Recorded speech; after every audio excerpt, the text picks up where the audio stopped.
നമസ്കാരം. ശ്രീകൃഷ്ണ കഥാമൃതം ഭാഗം 515. ഓം ഗം ഗണപതയേ നമ. ഓം സം സരസ്വത്യൈ സ്വാഹ. ഓം ശ്രീ ഗുരുഭ്യോ നമ. ഓം ശ്രീരംഗനാഥ ശർമ്മണേ നമ. നാരായണ നാരായണ നാരായണ നാരായണ നാരായണ നാരായണ നാരായണ നാരായണ നാരായണ നാരായണ നാരായണ. ഓം ശ്രീകൃഷ്ണാർപ്പണമസ്തു. ഓം ശ്രീകൃഷ്ണായ പരബ്രഹ്മണേ നമ. ഓം ശ്രീകൃഷ്ണായ പരമാത്മനേ നമ. ഹരേ രാമ രാമ രാമ ഹരേ ഹരേ, ഹരേ കൃഷ്ണ കൃഷ്ണ കൃഷ്ണ ഹരേ ഹരേ. ശ്രീകൃഷ്ണ കഥാമൃതം സർഗം 9. ശ്രീകൃഷ്ണ ലീലാകാന്ഡത്തിലെ കംസന്റെ തത്വകഥനം, വസുദേവരുടെ സമാധാനം. അതിൽ 12ാമത്തെ ശ്ലോകമാണ് പറഞ്ഞു നിർത്തിയത്. എന്തായിരുന്നു? ജ്യേഷ്ഠൻ എൻ മക്കളെ കൊന്നാനെന്നോർക്കായിക സഹോദരി. കംസൻ ദേവിക്ക് കൊടുക്കുന്ന ഉപദേശമാണ്. ജ്യേഷ്ഠൻ എൻ മക്കളെ കൊന്നാനെന്നോർക്കായിക സഹോദരി, അവർ തൻ കർമ്മമാം വാനോർവാക്കാൽ ചെയ്യിച്ചതങ്ങിനെ. ഇങ്ങനെയുള്ള വേദാന്ത ശകലങ്ങൾ നമ്മൾ മനസ്സിലാക്കിയാൽ ലൗകിക ജീവിതത്തിലുള്ള കഷ്ടപ്പാടുകളെ നമ്മൾക്ക് മാനേജ് ചെയ്യാൻ പറ്റും. മരണം സ്വാഭാവികമാണ്, അതാരും മുഖാന്തരം അതിന് പ്രസക്തി ഇല്ല. അത് ഈ പറഞ്ഞത് കർമ്മഫലം എന്ന് മാത്രമേ നമുക്ക് പറയാൻ പറ്റുള്ളൂ. അപ്പോൾ ആരും ആരെയും കൊല്ലിക്കണില്ല, എന്നാൽ വാക്കാർത്ഥത്തിൽ സംഭവിക്കണുണ്ടേന്. അപ്പോൾ അതുകൊണ്ടാണ് അവർ തൻ കർമ്മമാം വാനോർവാക്കാൽ ചെയ്യിച്ചതങ്ങനെ എന്ന് പറഞ്ഞു. പിന്നെ 13ാമത്തെ ശ്ലോകം പറയണു, ഇദ്ദേഹത്തിന് ഇതറിയും നീ മാർഗിടായൊരിക്കലും. വസുദേവരെ സംബന്ധിച്ചിടത്തോളം ജ്ഞാനിയാണ്, അദ്ദേഹത്തിന് ഇതൊക്കെ അറിയാം. പക്ഷേ എൻ്റെ സഹോദരി, എൻ്റെ മനസ്സ് വളരെ എന്താണെന്നാ പറയുക, ലളിതമാണ് എന്ന് പറഞ്ഞാൽ നിർമ്മല്യമാണ്, വേദാന്തപരമായിട്ടല്ല. അത് കാരണം നിനക്ക് ഈ ആധി താങ്ങാൻ സാധിക്കണം എന്നാണ് പറഞ്ഞത്. മനസ്സിലായില്ലേ? അതുകൊണ്ടാണ് അടുത്തു തന്നെയുണ്ടാകും നിനക്കിനിയും മുണ്ണികൾ. ഒരു 8 പോയി പറഞ്ഞിട്ട് നീ എന്തിനാ അപ്പം ഇങ്ങനെ സങ്കടപ്പെടുന്നത്? നിനക്ക് ഇനിയും കുട്ടികളുണ്ടാവുന്നത്. അതും ഒരു തരത്തിലൊരു വേദാന്തമാണ്. ഉണ്ടാവാൻ യോഗ്യമുണ്ടെങ്കിൽ ഉണ്ടാവും, അത്രയേ ഉള്ളൂ. മഹിതാത്മാക്കളാം നിങ്ങളെല്ലാം തെറ്റു പൊറുക്കണം. നിങ്ങൾ സാധാരണക്കാരല്ല, മഹിതാത്മാക്കളാണ്. അതുകൊണ്ട് നിങ്ങൾക്ക് പറഞ്ഞാൽ മനസ്സിലാവും. അതുകൊണ്ട് നിങ്ങൾ എൻ്റെ തെറ്റ് പൊറുക്കണം.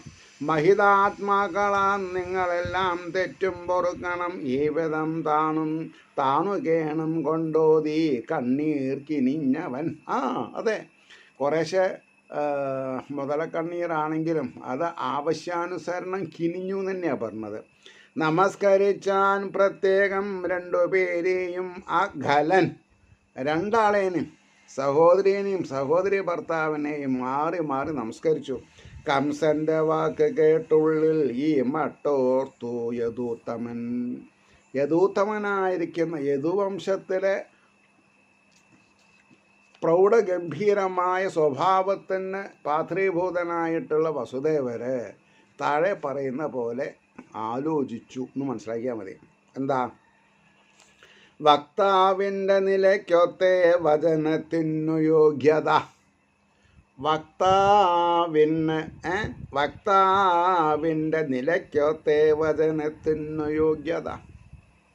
ആരെന്ത് പറഞ്ഞാലും അയാളുടെ ബാക്ക്ഗ്രൗണ്ട് നമ്മൾ മനസ്സിലാക്കണം എന്ന് പറഞ്ഞാൽ എന്താ അർത്ഥം? ഞാൻ എപ്പോഴും പറയാറുണ്ട്, എനിക്ക് കൺവിൻസ് ചെയ്യാത്ത കാര്യങ്ങൾ എനിക്ക് നിങ്ങളെ കൺവിൻസ് ചെയ്യാൻ പറ്റില്ല. ഭക്തിയുടെ ഏത് തലാണെങ്കിലും ശരി, ഞാൻ വികാരം കൊള്ളുന്നത് എൻ്റെ മനസ്സിലുള്ള അവസ്ഥകളാവും. അതേപോലെ ആ കംസൻ്റെ വാക്കുകൾ എത്ര ദയനീയത ഉള്ളതാണെങ്കിലും അദ്ദേഹത്തിൻ്റെ ക്യാരക്ടർ ആസ് എ ഹോൾ നമ്മൾ മനസ്സിലാക്കിയാൽ, ഞാൻ എന്താ അമ്പലത്തിൽ ബെല്ലടിച്ചു, അതായത് മണിയടിച്ചു എന്നർത്ഥം. അപ്പോൾ എനിക്ക് സാക്ഷി അദ്ദേഹം, കുരുവമ്പലത്തപ്പൻ. അപ്പോൾ പറയണു, വക്താവിൻ്റെ നിലയ്ക്കൊത്തേ വചനത്തിന് യോഗ്യത, അനുഷ്ഠാനത്തിനാലേതും മിന്നിച്ചിടാത്ത വാക്കുകൾ. പറയുന്ന പോലെ ജീവിക്കാത്ത ഒരാൾ ഉപദേശങ്ങൾ തന്നിട്ട് യാതൊരു കാര്യമില്ല. അതാണ് നമ്മൾ മനസ്സിലാക്കേണ്ടത്. ഞാൻ ആചരിക്കാത്ത കാര്യങ്ങൾ എനിക്ക് വേറൊരാളെ പറഞ്ഞ് കൺവിൻസ് ചെയ്യാൻ പറ്റില്ല. ഞാൻ ആചരിക്കണം, എന്നാൽ എൻ്റെ സ്വഭാവ നർമ്മല്യത എന്നെ സഹായിക്കൂ. വേറൊരാൾ ഞാൻ പറഞ്ഞത് കേട്ടോ കേട്ടില്ലേ എന്നുള്ളത് പ്രശ്നമല്ല. അതുകൊണ്ടാണ് പറഞ്ഞത്, പെറാത്ത പൈക്കളെ പോലെ മാത്രം എണ്ണം വളർത്തുവാൻ വെറുതെ ചിലർ ഈ വിദ്വാൻ എന്നു ചൊല്ലുവതു മാതിരി. വലിയൊരു വേദാന്ത സത്യ പറഞ്ഞത്. പ്രസവിക്കാത്ത പൈക്കളെ പോലെ എത്ര മച്ചി പൈക്കളുണ്ടായിട്ടും എന്താ കാര്യം? വളർത്തുന്ന ആൾക്ക് കാര്യമില്ല. പക്ഷേ ദാർശനികതയുടെ മുകളിൽ 1-2 പൈക്കളേനൊക്കെ അങ്ങനെ വളർത്താം. അല്ലെങ്കിൽ പിന്നെ എന്ത് വേണം? അതിനുള്ള സാമ്പത്തിക ശേഷി ഉണ്ടാവണം. നല്ലൊരു തൊഴുത്ത്, ധാരാളം വെള്ളം കാണിക്കാനുള്ള സൗകര്യങ്ങൾ, പിണ്ണാക്കും കാര്യങ്ങളൊക്കെ ഉണ്ട്, വയ്ക്കോലും ഒക്കെ ഉണ്ടെങ്കിൽ മരണം വരെ നോക്കാമെന്ന് പറഞ്ഞിട്ട് അവരെ കാലത്ത് കുളിപ്പിച്ച് പൂജയൊക്കെ ചെയ്ത് അങ്ങനെ ഉണ്ടല്ലോ ഒരു തരം ആവാം. പക്ഷേ അതിന് എന്ത് വേണം? സ്ഥായിയായിട്ടുള്ള പിൻബലം നമ്മുടെ ഉണ്ടാവണം. അതിൽ പ്രസക്തി നമ്മൾ അനുഭവിക്കുന്നുണ്ട് എന്ന് നമുക്ക് ബോധ്യം വരും വേണം. അതുകൊണ്ടാണ് വെറുതെ ചിലർ ഈ വിദ്വാനെന്നു ചൊല്ലുവതു മാതിരി. വെറുതെ അല്ലേ? കാണുന്നവരെയും കേൾക്കുന്നവരെയും ഒക്കെ വിദ്വാൻ എന്ന് പറഞ്ഞാൽ പറ്റുമോ? വിദ്വത്വം ഉള്ളവരേനല്ലേ വിദ്വാൻ എന്ന് പറയാ. ഭാഗവത വിദ്വാൻ, അല്ലെങ്കിൽ അതെ ഭാഗവത പാരായണ വിദ്വാൻ, അല്ലെങ്കിൽ ആചാര്യൻ വിദ്വാനാണ്. ആചാര്യൻ വിദ്വാൻ ആവണം, അത് പറയുന്നുണ്ട്. അപ്പോൾ പറഞ്ഞു, നിരർത്ഥം ഈ മട്ടറിവുണ്ടായിട്ടും മതി കെട്ടവൻ. നിരർത്ഥം, അർത്ഥമില്ലായ്മയാണ്. ഇതുവരെ കംസൻ എങ്ങനെ പെരുമാറിയിട്ടുണ്ട് എന്ന് ആലോചിക്കുമ്പോൾ ഈ ഒരു ഉപദേശത്തിൽ കാമ്പില്ല എന്നുള്ളത് നമുക്ക് മനസ്സിലാക്കാൻ സാധിക്കും.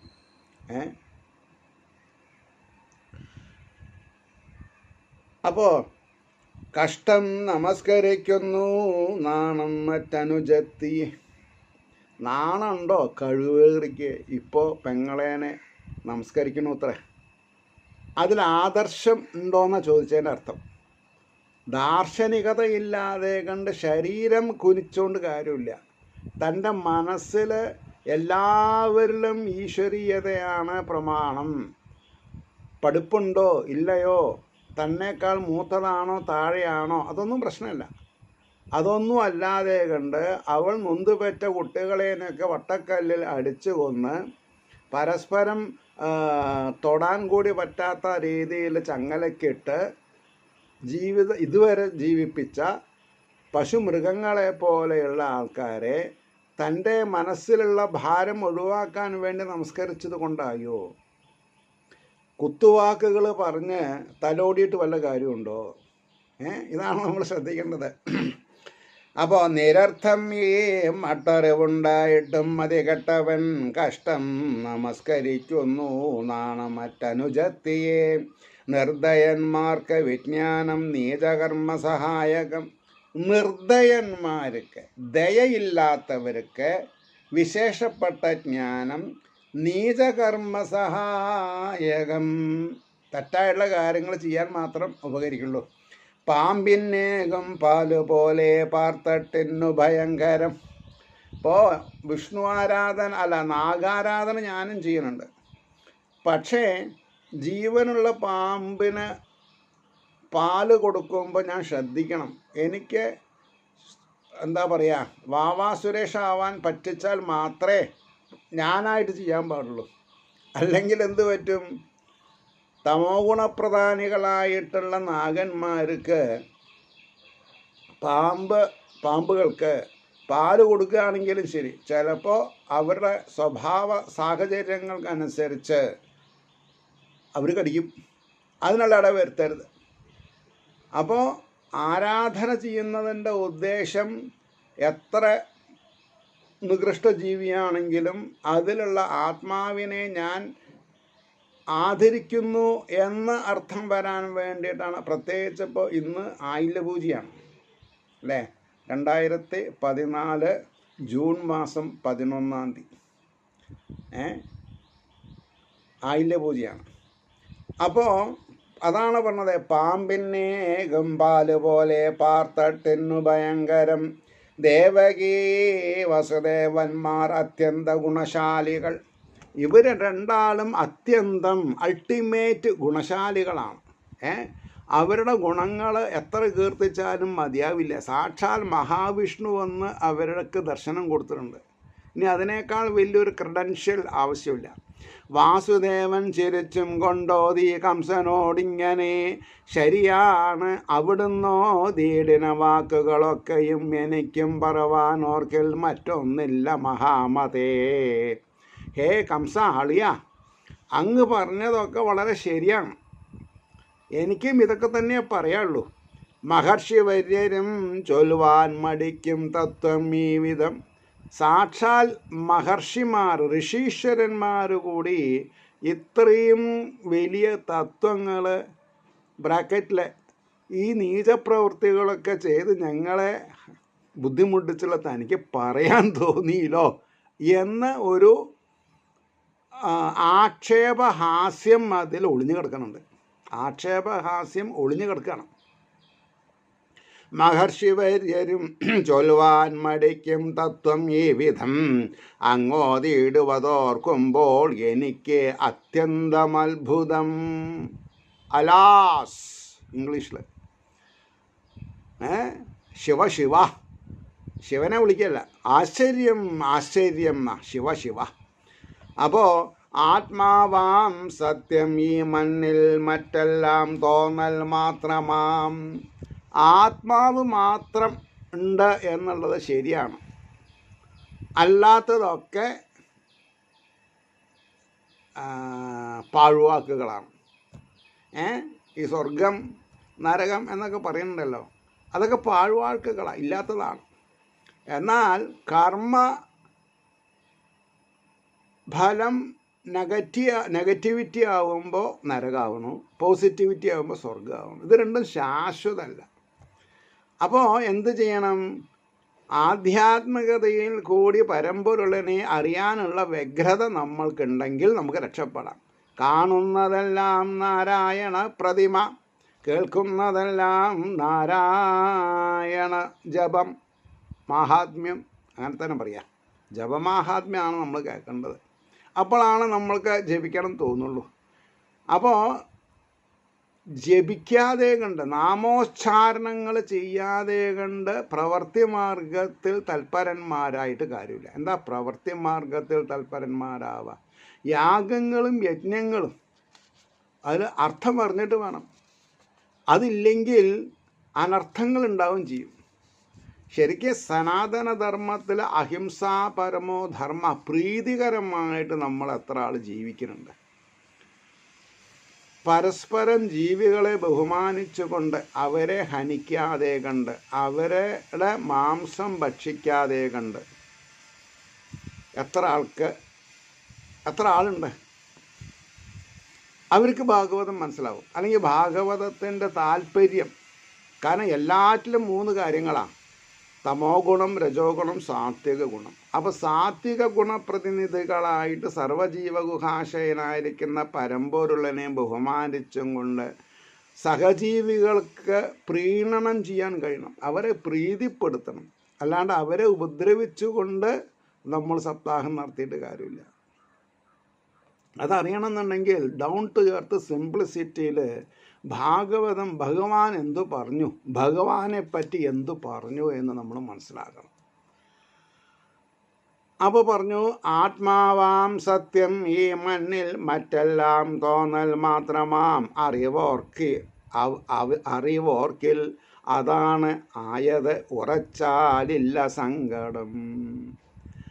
അറിവോർക്കിൽ മറ്റെല്ലാം തോന്നൽ മാത്രമാം, അറിവോർക്കിൽ അതാണ് അത്, ഉറച്ചാലില്ല സങ്കടം. ഉറച്ചിട്ടില്ലെങ്കിൽ സങ്കടമാണ്, ഉറച്ചാൽ സങ്കടമില്ല. രാഗദ്വേഷാദികൾക്കെന്നും അടിമപ്പെട്ട മാനുഷൻ. രാഗദ്വേഷാദികൾ, കാമക്രോധ മത മത്സര ലോഭ ഭയാദികൾ, രാഗദ്വേഷാദികൾക്കെന്നും അടിമപ്പെട്ട മാനുഷൻ ഈ വണ്ണം ആത്മയാഥാർത്ഥ്യം കാൺമതെമ്മട്ട് അഹന്തയാൽ. ഈ സത്യവസ്തുവിനെ അഹന്ത കൊണ്ട് എത്ര ആൾ ശരിക്ക് കാണുന്നുണ്ട്? പറയണതുകൊണ്ടായില്ല, അനുഭവം ഗുരുന. ഞാൻ പറയുന്ന വാക്കുകൾ ഞാൻ പ്രയോഗിച്ച് എനിക്ക് ആത്മദുഷ്ടി ഉണ്ടെങ്കിൽ അത് പറയാതെ കണ്ട് തന്നെ പുറത്തു വരും. അത് അറിയണവർക്ക്, അനുഭവിച്ചവർക്ക് അറിയാൻ പറ്റും. ഓരോരുത്തരുടെ മുഖത്ത് നമ്മൾ നോക്കിയിരുന്നാൽ അവരവരുടെ മുഖത്ത് എന്ത് പ്രതിഫലിക്കണോ, അത് എന്തുകൊണ്ടാണ് അങ്ങനെ ഇങ്ങനെ എന്ന് അങ്ങനെയും ഇങ്ങനെയും ജീവിച്ച് പരിചയവർക്ക് അറിയാം, അല്ലാത്തവർക്ക് അറിയില്ല. ഇല്ലേ? കുറച്ച് കാലത്തിന് കുറേ ആൾക്കാരെയും കുറേ കാലത്തിന് കുറച്ച് ആൾക്കാരെയും വിഡ്ഢികളാക്കാം എന്ന് പ്രമാണം പറയുന്നുണ്ട്. താൻ സ്വയം വിഡ്ഢിവേഷം കെട്ടാതെ കണ്ട്, അല്ലെങ്കിൽ ജഡഭരതനെ പോലെ സ്വയം അന്ധനാണെന്നും മൂകനാണെന്നും ബധിരനാണെന്നും നടിച്ചുകൊണ്ട്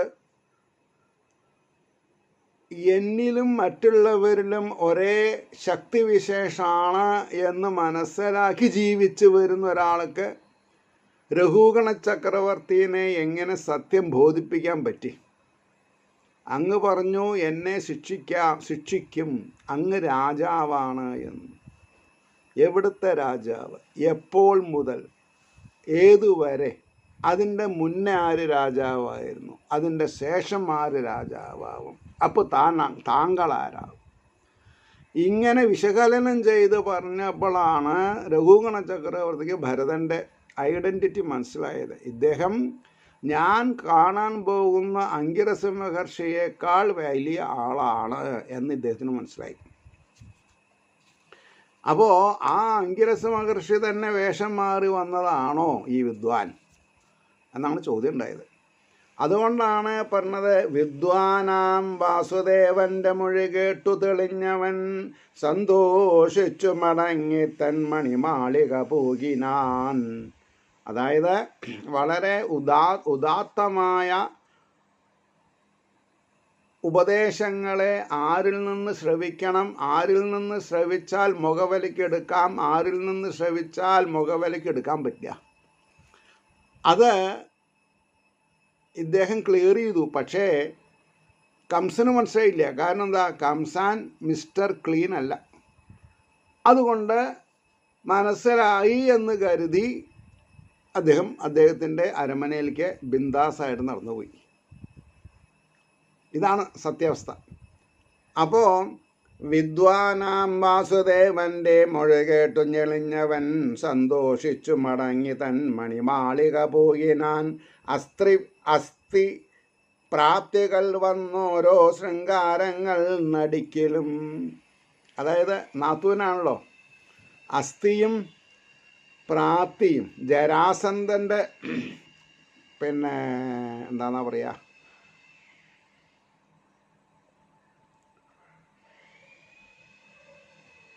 മക്കളാണ്. അവർ വന്ന് ഒന്ന് കരഞ്ഞ മൂക്കൊക്കെ ചീറ്റിയിട്ട് ദുഃഖം പ്രകടിപ്പിച്ചു. അസ്ഥിപ്രാപ്തികൾ വന്നോരോ ശൃംഗാരങ്ങൾ നടിക്കലും മനസ്സിന് സമാധാനം വരുന്നില്ല. ആകയാൽ ഉടൻ വിയത്തിൽ നിന്ന്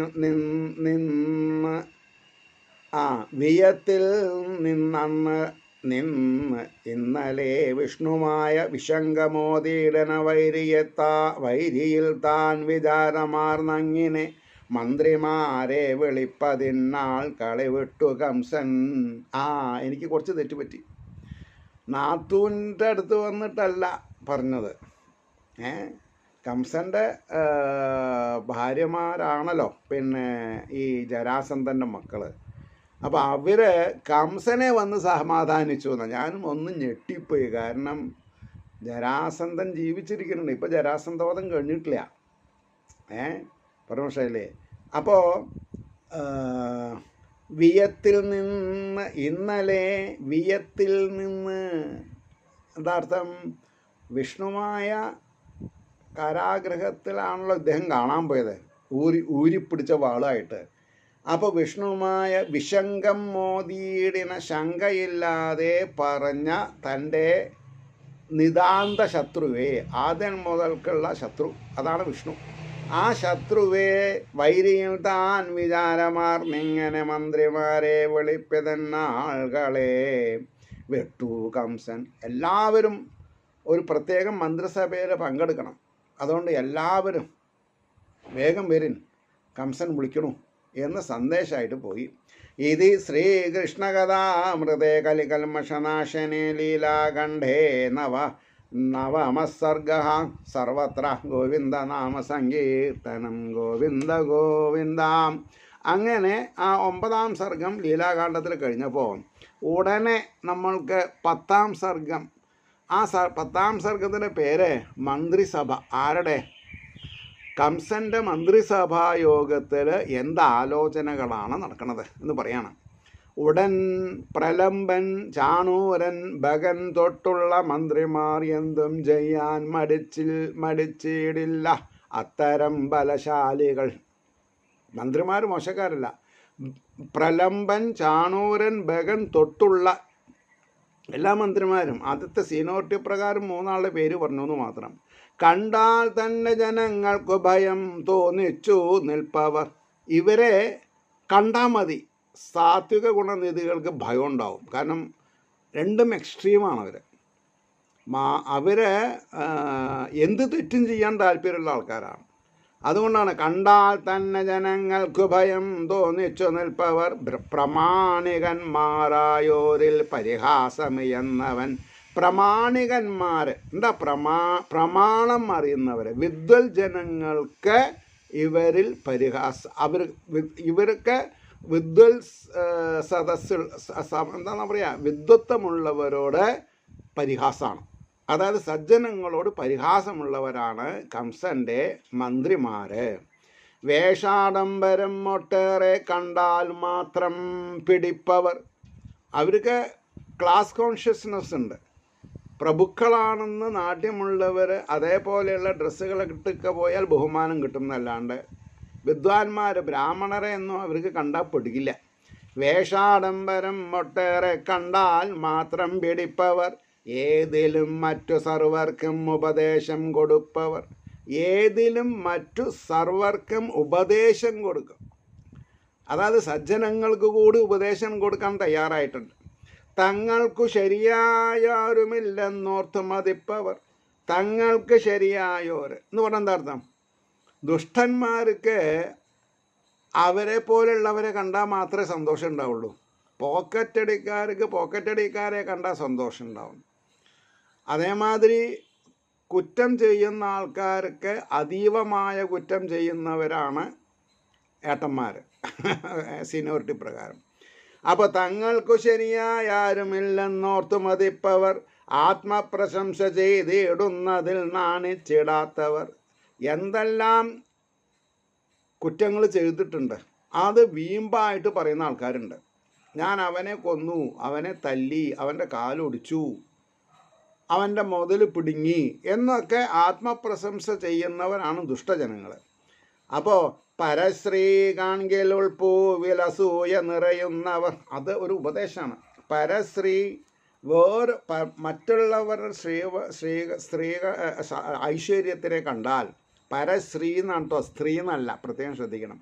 പരശ്രീ കംസനേക്കാൾ ഐശ്വര്യമുള്ള ഒരാളെ കണ്ടാൽ കംസൻ്റെ മന്ത്രിമാർക്ക് അസൂയ ഉണ്ടാവും.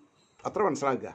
പരശ്രീ കാൺകിൽ ഉൾപ്പൂവിൽ അസൂയ നിറയുന്നവർ ചിലവർക്കുണ്ട്. ഞാൻ ഒരു 2020 മാർച്ച് 2 വരെ എൻ്റെ സ്ഥലത്തിൻ്റെ ആധാരം 19 കൊല്ലമായിട്ട് സ്റ്റേറ്റ് ബാങ്കിലായിരുന്നു. എന്തിനാണ് ഞാനിത് പറഞ്ഞത്? ഈ പരശ്രീ ഉണ്ടാകുമ്പോൾ ആചാര്യനാണെങ്കിലും ആചാര്യനെ അസൂയയോടുകൂടി കാണുന്ന ആൾക്കാരുണ്ട്. പറയുമ്പോൾ ഞാൻ അധികം കാശുണ്ടാക്കാൻ ഈ വഴിക്ക് പോയിട്ടില്ല, പോകണമില്ല. എന്നാലും കുട്ടികളയച്ച കാശ് കൊണ്ട് എന്തെങ്കിലുമൊക്കെ ചെയ്യുമ്പോൾ ആൾക്കാരുടെ വിചാരം ഇയാൾക്ക് വല്ല എന്താണെന്നാ പറയുക, കെണ്ടിയോ കൊടോ നിധി കിട്ടിയോ എന്ന് കൂടി ചോദിക്കുന്ന ആൾക്കാരുണ്ട്. എന്നോട് ഡയറക്റ്റായിട്ട് ചോദിച്ചിട്ടില്ലെങ്കിലും എൻ്റെ പണിക്കാരോടൊക്കെ ചോദിക്കും, തൻ്റെ മുതലാളിക്ക് നിധി കിട്ടിയോ ചോദിക്കുന്ന ആൾക്കാരുണ്ട്. അപ്പോൾ ഞാൻ പറയും, എൻ്റെ ഒരു നിധി ഉണ്ട്, ഇതാ ആ ഫോട്ടോയിലിരിക്കണം. ആരെ? എൻ്റെ ഗുരുനാഥൻ എനിക്ക് വലിയൊരു നിധിയാണ്. ഞങ്ങൾക്ക് രണ്ടുപേർക്കും ഒരു നിധിയുണ്ട്. അതാരാന്ന് ചോദിച്ചാൽ ഈശ്വരൻ. അപ്പോൾ ഈശ്വരനെ നിധിയായി കാണുന്ന ആൾക്കാരാണ് ഞങ്ങൾ. അതിലാരും അസൂയ കാണിച്ചിട്ടും കാര്യമില്ല. അതുകൊണ്ടാണ് പറഞ്ഞത്, പരശ്രീകാൺകിലുൾപ്പൂവിൽ അസൂയ നിറയുന്നവർ പട്ടും പൊട്ടുമിയെന്ന ആത്മതത്വമെങ്ങും പൊഴിപ്പവർ. പട്ടും പൊട്ടുമിയെന്ന് നല്ല വസ്ത്രധാരണങ്ങളൊക്കെ ചെയ്ത് ഉയർന്ന ഡ്രസ് കോഡ് ചെയ്തിട്ടുള്ളവർ, ആത്മതത്വം എങ്ങും പൊഴിപ്പവർ. അതവർക്ക് യാതൊരു ആത്മതത്വം പറയാൻ യാതൊരു കമ്മിയില്ല. നല്ലോർക്ക് വല്ലതും ചൊൽവാനിടയെ നൽകിയിടാത്തവർ. ഒരു സദസ്സിൽ വിദ്വൽ ജനങ്ങൾക്ക് എന്തെങ്കിലും മൊഴിയാനുണ്ടെങ്കിൽ അവർ സമ്മതിക്കില്ല. ഇവർ ശകാരവർഷങ്ങളാണോ എന്ന് തോന്നുന്ന കൂട്ടത്തിൽ അല്പനർത്ഥം കിട്ടിയാൽ അർദ്ധരാത്രിക്ക് കുട പിടിക്കും എന്നുള്ള നിലയിൽ എല്ലാവരും ഇവർ പറഞ്ഞത് കേൾക്കുക എന്നല്ലാണ്ട് ആര് പറഞ്ഞാലും വിറ്റങ്ങൾ കേൾക്കില്ല. അങ്ങനത്തെ ഒരു അവസ്ഥയുണ്ട്. നല്ലോർക്ക് വല്ലതും ചൊല്ലുവാനിടയെ നൽകിയിടാത്തവർ, തൻ കാര്യം നേടുവാൻ മാത്രം ഏവർക്കും കൂട്ടുനിൽപ്പവർ. കംസന്റെ പ്രമാണിമാരായിട്ടുള്ള ഇവർക്കും താല്പര്യമുണ്ടാവുന്ന കാര്യങ്ങൾ മറ്റുള്ളവരെ അടിച്ചേൽപ്പിക്കുന്ന സ്വഭാവമുള്ളവരെ എന്നർത്ഥം പറയണം. മഹാരാജാവിനുൾക്കാമ്പിൽ അത്രയും പ്രീതി പൂണ്ടവർ. മഹാരാജാവ് എന്തെല്ലാം നീതികേട് ചെയ്തിട്ടുണ്ടെങ്കിലും അതിനെയൊക്കെ അന്ധകാരത്തിൽ ആഴ്ത്തി അദ്ദേഹം ചെയ്തതെല്ലാം ജനങ്ങൾക്ക് പ്രിയമായിട്ടുള്ള കാര്യങ്ങളാണ് എന്ന് തോന്നിക്കുമാറ് സ്വയം ബൂസ്റ്റ് ചെയ്യുന്ന ആൾക്കാരുണ്ട്. മഹാരാജാവിനുൾക്കാമ്പിൽ എത്രയും പ്രീതി പൂണ്ടവർ, അണഞ്ഞാർ മണിമഞ്ചങ്ങൾ നിറഞ്ഞിടിന ഭൂമുഖം. എല്ലാവരും ചിലവർ എന്താണെന്നാ പറയുക, മഞ്ചൽ എന്ന് പറഞ്ഞിട്ടുണ്ടെങ്കിൽ 4 8 ആളോ എടുത്ത് പൊന്തിച്ച് കൊണ്ടുവരുന്ന മണിസൗധങ്ങളെ പോലെയുള്ള മഞ്ചലുകൾ. അണഞ്ഞാർ മണിമഞ്ചങ്ങൾ നിറഞ്ഞിടിന ഭൂമുഖം. രാജാവിൻ്റെ കംസൻ്റെ ഭൂമുഖമൊക്കെ നിറഞ്ഞു. ഈ ഭഗൻ, പ്രലംബൻ, ചാണൂരൻ, ഭഗൻ മുതലായിട്ടുള്ള മന്ത്രിമാർ വന്ന് നിറഞ്ഞപ്പോൾ കംസൻ യഥേഷ്ടം അവരെ സൽക്കരിപ്പിച്ചു വീര്യവാൻ. വരുന്ന മന്ത്രിമാർക്കൊന്നും ഒരു കുറവുണ്ടായവരുത്. മുന്തിയ ഇനം മധുപാനം ചെയ്യാനുള്ള കാര്യങ്ങൾ, നല്ല അവർക്കിഷ്ടപ്പെട്ട രജോ ഗുണവും തമോ ഗുണവും മുറ്റിയിട്ടുള്ള ആഹാരങ്ങൾ, അങ്ങനെ തന്നെ പറയണം. അപ്പോൾ ഇത് നമ്മൾക്കും ബാധകമാണ്.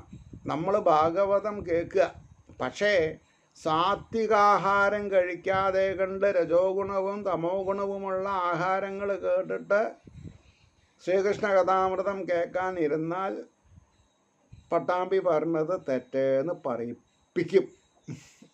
കാരണം അവരവർ കഴിക്കുന്ന ആഹാരത്തിൻ്റെ സൂക്ഷ്മമായ അംശമാണ് നമ്മുടെ മനസ്സായി മാറുന്നത്. മനസ്സ് എന്നുള്ളതൊരു സാങ്കല്പിക സ്ഥലമാണ്. ഇന്ന് ഒരാൾക്കും കാണാൻ പറ്റിയിട്ടില്ല. വ്യക്തികളെ ചതിക്കാൻ സാധിക്കുന്ന ഒരു വസ്തു ആണ് മനസ്സ്. അതിനെ ഗീറ് മാറ്റാനും ഗീറ് ഡൗൺ ചെയ്യാനും പറ്റില്ല. അത് നയിക്കുന്നത് അത് പ്രവർത്തിക്കുന്നത് മുഴുവൻ ആത്മാവിൻ്റെ പ്രസൻസിലാണെങ്കിലും നെഗറ്റിവിറ്റിയുടെ ഒരു കൂടാരാണ് ഈ മനസ്സ്. അപ്പോൾ സാത്വിക ഗുണമുണ്ടെങ്കിലോ ചളി കണ്ടാൽ മാറി നടക്കണം എന്നുള്ള തത്വശാസ്ത്ര പ്രകാരം ദുഷ്ടന്മാരെ കണ്ടാൽ വഴിമാറി നടക്കേ നിവർത്തിയുള്ളൂ. അതിന് ഈശ്വരാധീനം വേണം. ഈശ്വരനാൽ തിരഞ്ഞെടുക്കപ്പെട്ടവർക്ക് അത് സാധിക്കൂ. അതുകൊണ്ടാണ് കംസൻ യഥേഷ്ടം അവരെ സൽക്കരിപ്പിച്ചു വീര്യവാൻ, വിശാലമായി വിളങ്ങും തൻ മണിമാളികമേലുടൻ. അതായത് ഇതിൻ്റെ മുമ്പ് പറഞ്ഞല്ലോ, മഞ്ചൽ വന്നിട്ട് പൂമുഖം ഇനി സ്ഥലമില്ല പറഞ്ഞ മാതിരി ചെന്നിരുന്നോതിനാൻ. അത് ഈ മന്ത്രിസഭ 2-3 തരമുണ്ട്. ആര് കേട്ടാലും പൊരുത്തപ്പെട്ടു പോകുന്ന തരത്തിലുള്ള മന്ത്രിസഭ ഒന്ന്, മറ്റുള്ള നീതിമാന്മാർ കേൾക്കാൻ പറ്റാത്ത രീതിയിൽ നിഗൂഢമായിട്ടുള്ള കാര്യങ്ങൾ വിസ്തരിക്കാനുള്ള മന്ത്രിസഭാ യോഗം ചേർന്ന സ്ഥലങ്ങൾ വേറെ. അതാണ് അങ്ങനത്തെ ഒരു സ്ഥലത്തിൽ ചെന്നിരുന്നോതിനാൻ. അപ്പോൾ വിശാലമായി വിളങ്ങും തന്മണിമാളികമേലുടൻ ചെന്നിരുന്നോതിനാൻ കേൾപ്പിൻ വിശേഷിച്ചൊരു സംഭവം എന്ന് പറഞ്ഞു. എന്താ അത്? വിഷ്ണുവെങ്ങോ പിറന്നിട്ടുണ്ടത്രേ മാനുഷബാലനായി. എനിക്ക് കിട്ടിയിട്ടുള്ള അറിവ് വെച്ച് നോക്കുമ്പോൾ എൻ്റെ ഘാതകനായിട്ടുള്ള എൻ്റെ ശത്രു എവിടെയോ ജനിച്ചിട്ടുണ്ട് എന്ന് എനിക്ക് സ്പഷ്ടമായിട്ടൊരു അറിവ് കിട്ടിയിട്ടുണ്ട്. അത് നിങ്ങളെ ബോധിപ്പിക്കണം എന്ന് പറഞ്ഞിട്ടാണ് ഈ മന്ത്രിസഭ ഇപ്പോൾ ആലോചന ചെയ്യാൻ വേണ്ടി തുടങ്ങിയിട്ടുള്ളത്. വിവരം കിട്ടി നമ്മോടെന്നത് എതിർത്തിടാൻ തുനിഞ്ഞവർ ദേവന്മാർ പലരും കൂട്ടിനുണ്ടെന്നും കേട്ടു ഗൂഢമായി. അതായത് വിഷ്ണുവെങ്ങോ പിറന്നിട്ടുണ്ടത്രേ മാനുഷബാലനായി. മനുഷ്യജന്മത്തിലൊരു കുട്ടിയായിട്ട് പിറന്നിട്ടുണ്ട് എന്നാണ് ഞാൻ കേട്ടിട്ടുള്ളത്. വിവരം കിട്ടി നമ്മോടെന്നത് എതിർത്തിടാൻ തുനിഞ്ഞവൻ ദേവന്മാർ പലരും കൂട്ടിനുണ്ടെന്നും കേട്ടു ഗൂഢമായി. അപ്പം എന്നെ കൊല്ലാൻ നിഗൂഢമായിട്ട് ദേവന്മാർ ഇദ്ദേഹത്തിനെ അനുസരിച്ച് ജീവിക്കുന്നുണ്ട്. അവരെപ്പോഴും നമ്മുടെ ഇടയിൽ പൊട്ടിപ്പുറപ്പെടും.